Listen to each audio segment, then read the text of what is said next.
Hello दोस्तों, this is Manish Saini and you are watching Sankalp academy. तो यहाँ पर हम बात कर रहे हैं इकोनॉमिक्स के नए टर्म्स के बारे में और डिस्कस करेंगे कि एग्जाम के पॉइंट ऑफ व्यू से ये हमारे लिए किस तरीके से महत्वपूर्ण हो सकती हैं और बेसिक अंडरस्टैंडिंग में भी ये आपकी हेल्प करने वाली हैं इकोनॉमिक्स को समझने के लिए भी।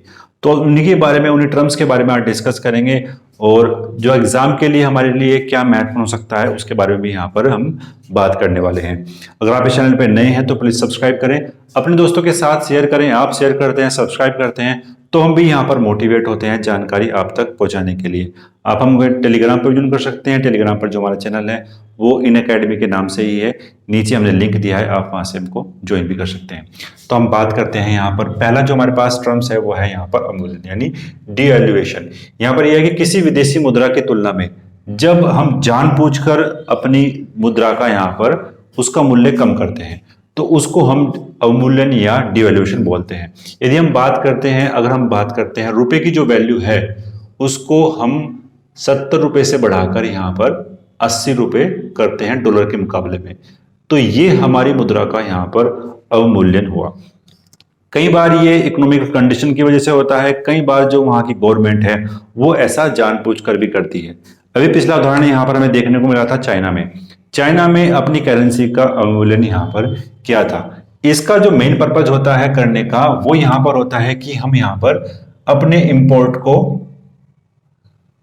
बढ़ाएं और इंपोर्ट को हमको यहाँ पर कम करें और अपना जो एक्सपोर्ट है उसको यहाँ पर बढ़ाने की बात की गई। यानी हमारा जो निर्यात है उसको हम बढ़ाएं और जो हमारा आयात हो रहा है उसको हम यहाँ पर कम करते हैं, एक्सपोर्ट को हम यहाँ पर बढ़ाते हैं।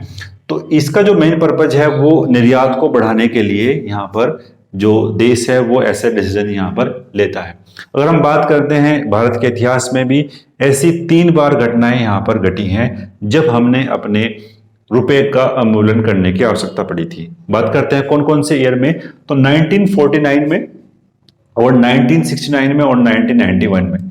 तो हम बात करते हैं 1949 में, आजादी के तुरंत बाद ही हमको निर्यात को प्रोत्साहन करने के लिए हमने अपनी मुद्रा का अवमूल्यन किया था।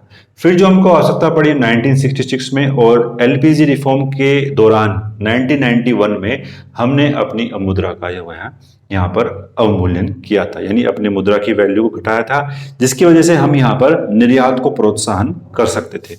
नेक्स्ट जो हमारे पास वर्ड है वो है यहाँ पर मौद्रिक नीति यानी मॉनेटरी पॉलिसी। मॉनेटरी पॉलिसी का जो निर्णय है वो यहाँ पर आरबीआई के द्वारा यहाँ पर किया जाता है, यानी रिजर्व बैंक ऑफ इंडिया के द्वारा यहाँ पर इसका निर्णय किया जाता है। यह वह नीति है जिसके द्वारा मुद्रा के प्रसार या उसको कम करने का प्रयास करते हैं। यानी जो हमारे पास मॉनेटरी पॉलिसी है वो मनी के फ्लो को कंट्रोल करने का यहाँ पर काम करती है कि जिस तरीके से अगर मनी का फ्लो बढ़ रहा है तो वहां पर जो आरबीआई है वो मौद्रिक नीति को कंट्रोल करने का यहाँ पर काम करती है। और दूसरी तरफ अगर हम बात करते हैं जो मनी का जो फ्लो है यदि वो कम हो रहा है तो उसको भी यहाँ पर कंट्रोल आरबीआई के द्वारा किया जाता है। आरबीआई यहाँ पर अगर हम बात करते हैं 2 तरीकों से यहाँ पर इन मुद्रा को कंट्रोल करने का प्रयास करती है। एक तो वो यहाँ पर बात करती है कुछ उनके मोरल्स वैल्यू हैं जिनको वो लगातार ही यहाँ पर जारी करती है, और कुछ यहाँ पर जो उनकी नीतियां हैं, जैसे अगर हम बात करते हैं सीआरआर, आरआर, ये जो उसकी वैल्यू हैं जिसको हम नेक्स्ट क्लास में यहाँ पर डिस्कस करेंगे, इनको इम्प्लीमेंटेशन करके यहाँ पर मौद्रिक नीति को लागू करने का प्रयास करती है। फिर जो नेक्स्ट वर्ड है हमारे पास वो है यहाँ पर इन्फ्लेशन। इन्फ्लेशन यहाँ पर हो रहा है कि वस्तुओं के औसत मूल्य का बढ़ना मुद्रास्फीति कहलाता है। यानी अगर हम बात करते हैं इन्फ्लेशन में जब अधिक मुद्रा का फ्लो होता है तो उस कंडीशन को हम यहाँ पर इन्फ्लेशन बोलते हैं, यानी औसत मूल्य का बढ़ना। यानी किसी जब वस्तुओं की मांग अधिक बढ़ती है तो जाहिर सी बात है मांग यदि बढ़ेगी तो उसका यहाँ पर वैल्यू भी उसकी यहाँ पर अधिक होने वाली है। तो जो हमारी इकोनॉमिकल कंडीशन है यदि उसमें इन्फ्लेशन हो रहा है तो जाहिर सी बात है कि वहां पर वस्तुओं का मूल्य है वो भी वहां पर अधिक ही होगा। नेक्स्ट जो हमारे पास वर्ड है वो है यहाँ पर मुद्रास्फीति। मुद्रास्फीति अगर हम बात करते हैं वो है यहाँ पर कि सामान्यतः आर्थिक मंदी को हम मुद्रास्फीति कहते हैं। यानी अगर हम बात करते हैं बाजार में अगर वस्तुएं तो हैं लेकिन उनका कोई भी खरीदार नहीं है तो ऐसी कंडीशन को हम डिफ्लेशन या आर्थिक मंदी भी हम उसको बोलते हैं। सामान्यतः आर्थिक मंदी को ही हम मुद्रास्फीति या मुद्रास्फीति उसको हम यहाँ पर बोलते हैं। नेक्स्ट हमारे पास वर्ड है वो है यहाँ पर स्टैग्फ्लेशन।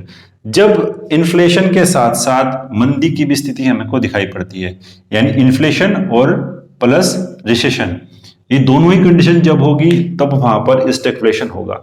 ये कंडीशन किसी भी देश के लिए खतरनाक स्थिति हो सकती है, यानी वहां पर क्या है, जो वस्तुएं हैं उनकी जो वैल्यू है वो तो बढ़ी हुई है, लेकिन उनका कोई भी खरीदार यहाँ पर नहीं देखने को मिलता है। यदि हम बात करते हैं इन्फ्लेशन के बारे में, तो जितनी भी डेवलपिंग कंट्री हैं जैसे भारत है, तो उनके लिए मुद्रास्फीति एक अगर कंट्रोल है तो वो उनके लिए यहाँ पर लाभदायक होने वाली है। अगर हम बात करते हैं इंडिया के लिए, तो इंडिया के लिए जो इन्फ्लेशन के लिए जो आदर्श स्थिति रखी गई है वो 2 से 6% के आसपास अगर है तो वो भारत के लिए यहाँ पर लाभदायक होगी। अगर वो इससे कम या अधिक होती है तो वो यहाँ पर एक खतरनाक स्थिति में पहुंच जाती है। मुद्रास्फीति का मेन पर्पज यहाँ पर होता है कि वो कहीं ना कहीं रोजगार को भी यहाँ पर डेवलप करती है इकोनॉमी के अंदर। तो ये एक तरीके से यहाँ पर लाभदायक भी है अगर इसको कंट्रोल में रखा जाए। स्टैग्फ्लेशन एक खतरनाक स्थिति हो सकती है किसी भी देश के लिए। यहाँ पर इन्फ्लेशन तो बढ़ता है और साथ साथ मंदी को भी हम देखते हैं, तो ये एक खतरनाक स्थिति है। नेक्स्ट जो हमारे पास वर्ड है वो है यहाँ पर रिफ्लेशन, यानी जानबूझकर मूल्य में वृद्धि कर मंदी पर नियंत्रण यहाँ पर करने का प्रयास किया जाता है। ये दोनों ही वर्ड यहाँ पर संबंधित है, डिफ्लेशन और रिफ्लेशन। नेक्स्ट जो हमारे पास 3 वर्ड हैं, एग्जाम के पॉइंट ऑफ व्यू से ये काफी यहाँ पर महत्वपूर्ण हो जाते हैं। हॉट मनी, हार्ड मनी और सॉफ्ट मनी। जो हमारे पास हॉट मनी है उसकी कई बार डायरेक्ट यहाँ पर जो डेफिनेशन है वो यहाँ पर पूछी जाती है कि वैसी मुद्रा जिसमें पलायन का गुण अधिक हो, यानी ऐसी मुद्रा जो कहीं पर भी एक जगह नहीं टिकती हो, उसको हम यहाँ पर हॉट मनी बोलते हैं। तो ऐसे अगर हम बात करते हैं, डॉलर एक हॉट मनी के रूप में हम इसको यहाँ पर समझ सकते हैं कि डॉलर क्या है, वो एक पलायन की मुद्रा है, उसको कहीं पर भी वो रुकती नहीं है। फिर जो नेक्स्ट वर्ड है हमारे पास वो है यहाँ पर हार्ड मनी। वैसी मुद्रा जिसको प्राप्त करना कठिन हो, यानी जिसको एक इजी तौर पर हम अवेलेबल नहीं है हर एक के पास, उसको हम हार्ड मनी बोलते हैं। इसकी डिमांड पूरे वर्ल्ड में सबसे अधिक देखने को मिलती है, जिसकी वजह से ये एक कठिन मुद्रा यहाँ पर हमको दिखाई पड़ती है। तो अगर नेक्स्ट की बात करते हैं हार्ड मनी, वो भी हमारे पास जो है वो डॉलर ही है। नेक्स्ट जो हमारे पास वो है यहाँ पर सॉफ्ट मनी।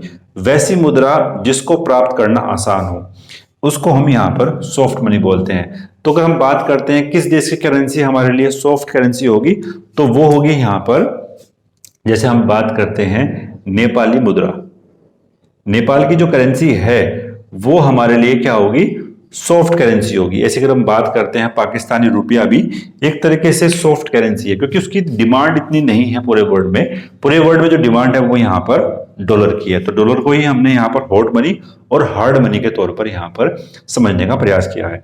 नेक्स्ट बात करते हैं हम, वो है हमारे पास यहाँ पर निवेश और विनिवेश। दोनों ही ये एक तरीके से एक दूसरे से यहाँ पर संबंधित हैं। हम बात करते हैं निवेश के बारे में, इन्वेस्टमेंट के बारे में, यानी लाभ के उद्देश्य से जब पूंजी का निवेश किस देश में होता है तो उसको हम यहाँ पर इन्वेस्टमेंट कहते हैं। अगर हम बात करते हैं, अगर बाहर से कोई पैसा आ रहा है, विदेशों से पैसा आ रहा है, तो कहीं ना कहीं वो इन्वेस्टमेंट ही है। इन्वेस्टमेंट को हम 2 तरीकों से यहाँ पर अपने देश में इसको मेजर करते हैं। एक तो है हमारे पास यहाँ पर एफडीआई और एक है हमारे पास यहाँ पर एफपीआई, यानी फॉरेन डायरेक्ट इन्वेस्टमेंट और फॉरेन पोर्टफोलियो इन्वेस्टमेंट। जो फॉरेन डायरेक्ट इन्वेस्टमेंट है वो किसी भी देश के लिए एक अच्छी कंडीशन यहाँ पर हो सकती है। यदि एफडीआई किसी देश में आ रहा है तो जाहिर सी बात है वो किसी कंपनी में यहाँ पर निवेश करने वाले हैं, और 10% से जिसकी हिस्सेदारी यहाँ पर अधिक होगी वो हमको टेक्नोलॉजी प्रोवाइड करेंगे और साथ साथ एक स्थायित्व भी यहाँ पर लेकर आते हैं। दूसरी तरफ बात करते हैं यहाँ पर पोर्टफोलियो इन्वेस्टमेंट के बारे में। जो पोर्टफोलियो इन्वेस्टमेंट है वो कहीं ना कहीं एक पलायन की स्थिति के रूप में हम देखते हैं। ये किसी भी देश के लिए अच्छा नहीं है। यदि किसी देश की इकोनॉमिकल कंडीशन खराब होती है तो हम देखते हैं सबसे पहले वहां जो एफआईआई इन्वेस्टर है वो सबसे पहले यहाँ पर पलायन करते हैं। तो ये जो कहाँ निवेश करेंगे, ये करेंगे हमारे शेयर मार्केट में, या जहां से इनको इजीली हो निकलना। तो अगर हम बात करते हैं एफडीआई और एफपीआई में कौन सा किसी भी देश के लिए अच्छा है, तो वहां पर एफडीआई किसी भी देश के लिए यहाँ पर एक अच्छी स्थिति होती है निवेश के लिए। फिर हम बात करते हैं यहाँ पर विनिवेश, जिसको हम डी इन्वेस्टमेंट भी बोलते हैं। यहाँ पर क्या है कि निवेश के विपरीत प्रक्रिया को हम डिस इन्वेस्टमेंट बोलते हैं, या पूंजी को वापस लाना होता है। किसी देश में ऐसी कंडीशन होती है जब वो कोई भी देश उनमें लगी हुई कंपनी का यहाँ पर शेयर को बेचता है। जैसे अगर हम बात करते हैं, इंडिया ने अभी यहाँ पर एयर इंडिया जो एयरलाइंस थी उसको यहाँ पर सेल के लिए बेचा, तो वो कहीं ना कहीं यहाँ पर डिसइन्वेस्टमेंट भी है। हम बात करते हैं जब भारत में न्यू इकोनॉमिक पॉलिसी को लागू किया था 1991 में, तो जो वहां पर सार्वजनिक कंपनियां थी, जो पब्लिक वेंचर्स थे, उनमें अपनी हिस्सेदारी को कम करने का प्रयास किया था। जैसे हम समझते हैं कोई कंपनी है, जैसे अगर हम देखते हैं एनटीपीसी कोई कंपनी है, इसमें जो गवर्नमेंट की जो हिस्सेदारी है वो यहाँ पर 100% है।